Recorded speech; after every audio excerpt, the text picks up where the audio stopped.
So I think virtually everyone would agree that if someone was coming at you with this knife, it's probably a good idea to run, right? So that's common sense knowledge.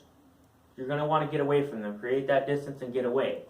However, what if that option really isn't available to you? So what I mean by this is, if I'm trying to go to that door there, and Bob is right here and pulls this knife on me, it's a little difficult for me to just run. Because if I'm trying to leave to go to my route of escape, which is that door, that means I need to run past Bob, which obviously means I'm probably going to get stabbed. Another example of this would be if I'm trying to protect my children or my family. If there's anybody that I'm trying to protect, I may not be able to just run out of there. If it's someone that's breaking into my home and I have my wife and children with me, I may not have the option of just running and leaving the house, because then I'm not going to want to leave that person in the house with my family. So that may be a reason of why you can't just run. My 5 tips on surviving a knife attack is: number 1, run. But if that option is not available to you, then number 2, use a large object as a barrier.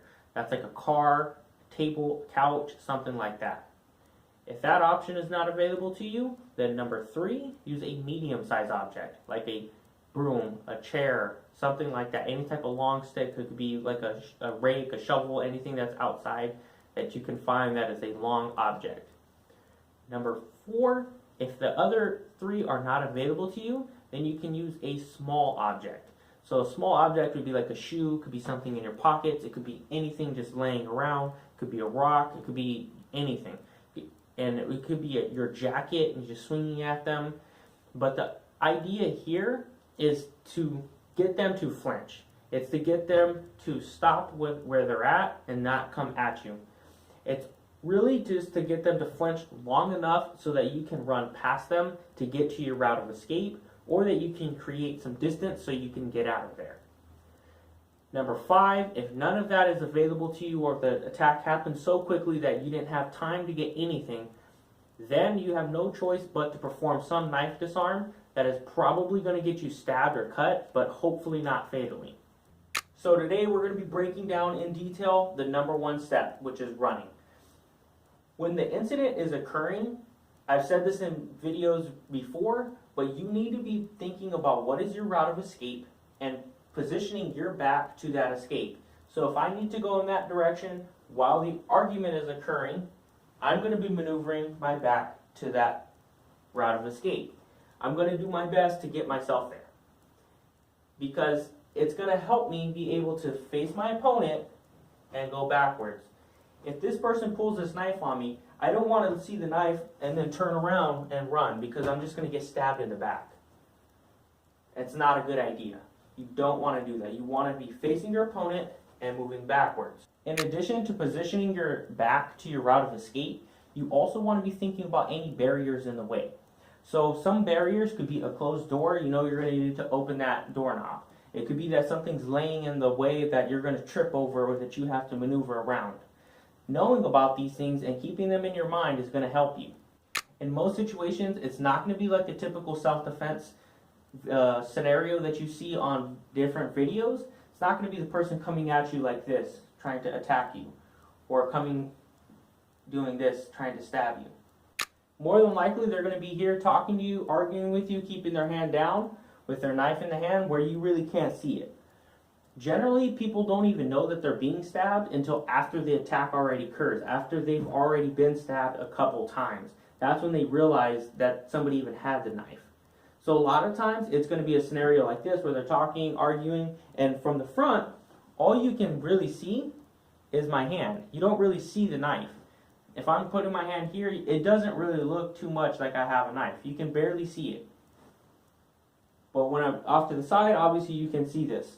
And then this is when the attack happens, and it just comes quickly, and they're just coming fast.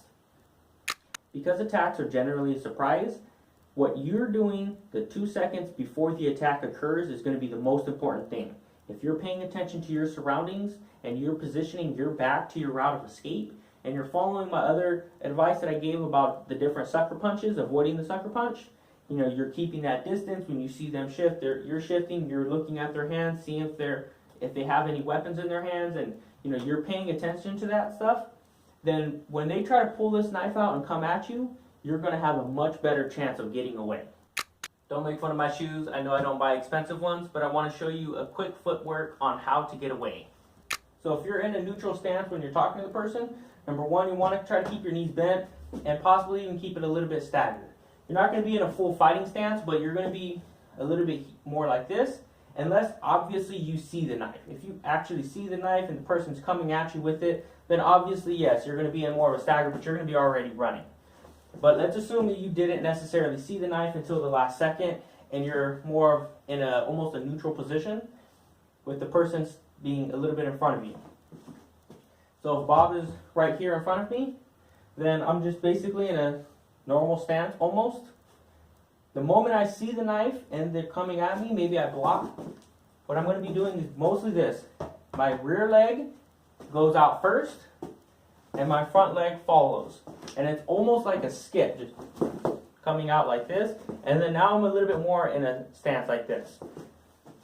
At no time do you want your legs to be crossing. You don't want to do this. If you're here, you come out and you go again. If you needed to move forward, you're coming forward like this. If you need to move to the side going this way, that foot goes that way, this one goes this way. So basically, whatever direction you're moving, you want that foot to go first.